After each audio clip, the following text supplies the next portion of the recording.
So I did a little vertical rig of this camera yesterday for a shoot tonight,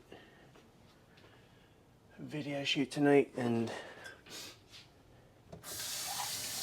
gotta make it vertical because they're using it for socials. I really wish these cameras were open gate. You know,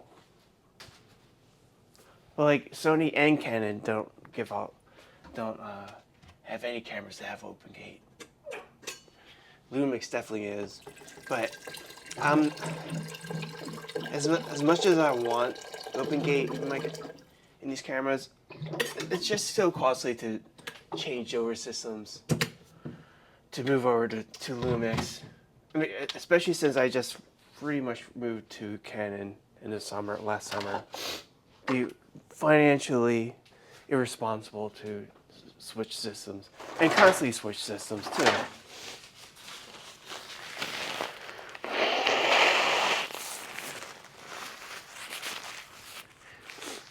If only it was just like a firmware issue, you could just hit a switch and like, bam, open gate. But no, it's physical.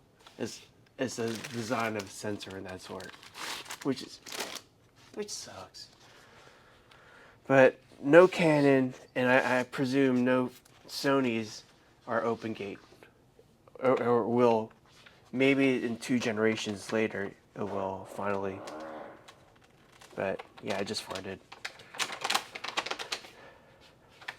The thing with OpenGate, why it's really handy is obviously different aspect ratios. You could crop in that sort of for socials instead of turning your camera vertically to shoot it. You have different ways to crop, and you still have as much more information in the frame, opposed to what like this Canon R5 too, and you crop in, you lose a little bit of the data on top and the bottom. Obviously, with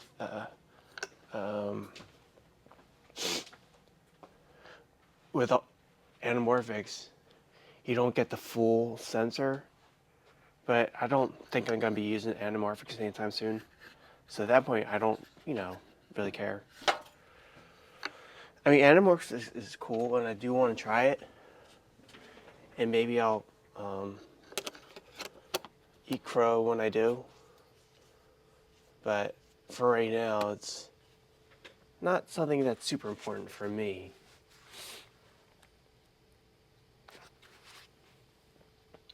I mean, I know that I want to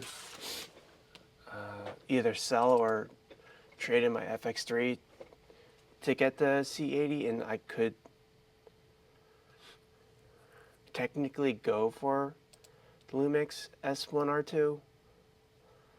But the whole point again of the C80 is to have an actual cinema video camera, not just another hybrid, because I want the internal ND.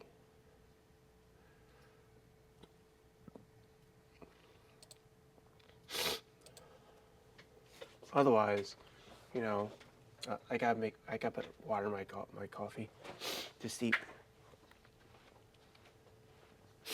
Otherwise, there's no real point in me wanting to get a natural cinema camera. It's the internal ND. I mean, I really don't like having to have all these filters on top. Like, these Pyramid Canon filters, have to constantly screw them on and all that sort. It's annoying. And sometimes those filters fall off, even though I magnetically secure it. It falls, and the streets of Philadelphia, it's very bumpy. And as you can imagine, seeing our $250 piece of glass fall onto the ground, it's like, oh shit. I mean, thankfully, none of them shattered, but at the same time, it's like pain in the ass. All right, hold on, let me get something. So yeah, I could trade in my FX3 to go for the Lumix S1R2, but at the same time, I'd rather have a camera with internal ND and an actual cinema camera. And any cinema camera that has OpenGate is the Pixis something.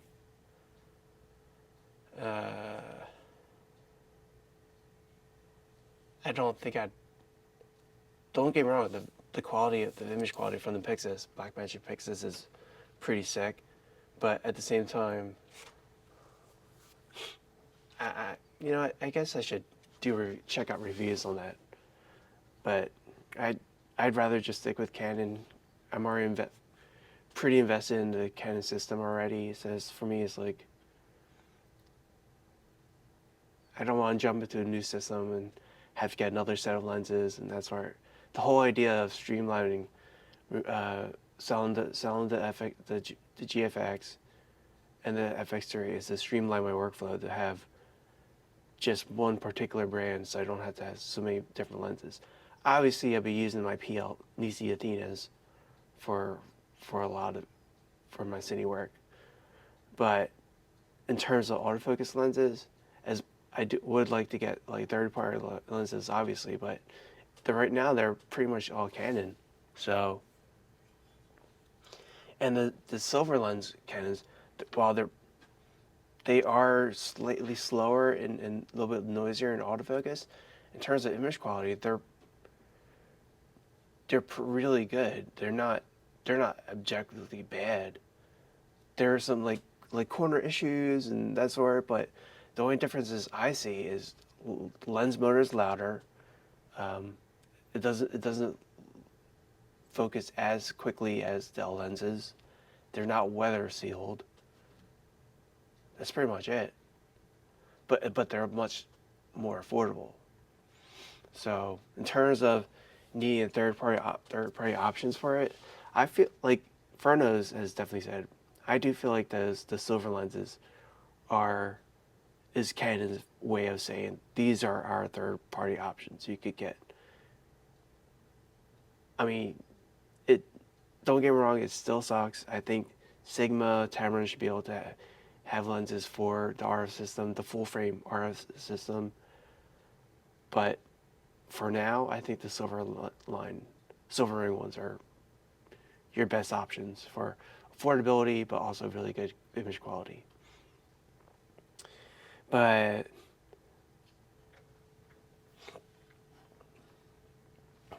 as I'm talking about gear and stuff, I do want to say that as much as I want my YouTube channel to grow and get more followers and viewers and that sort, I don't want to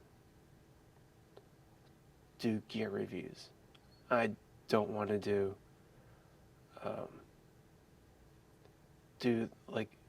talk about gear too much. It's fun, but at the same time it gets really boring and trite that I'm like, no. So I'm hoping to keep just strictly on food, travel, and vlogging. If I use it, it'll be what I use in the video, but I don't want to talk about specs and that shit. Like, there's so many other people that do it, and there's a whole lot of stuff that goes with it. And it's also kind of boring. Gotta be honest. I mean, I like new gear and that sort, but to constantly talk about it, it's like, yeah, I can't.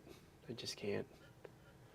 I'd rather share stories of the process around food, traveling. Obviously, you want to try and make it look sick and cool, but just to do all this stuff to talk about gear is not my cup of coffee.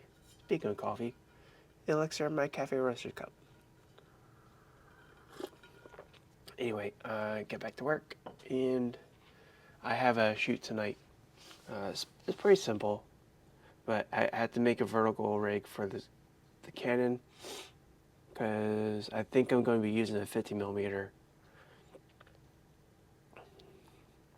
for what they're requesting. It's super simple. Then later I'm assuming we're going to do like a mock friends and family for a service. So for right now, it's the Canon. I'll probably use the Sony for that one. Anyway, I gotta get to work.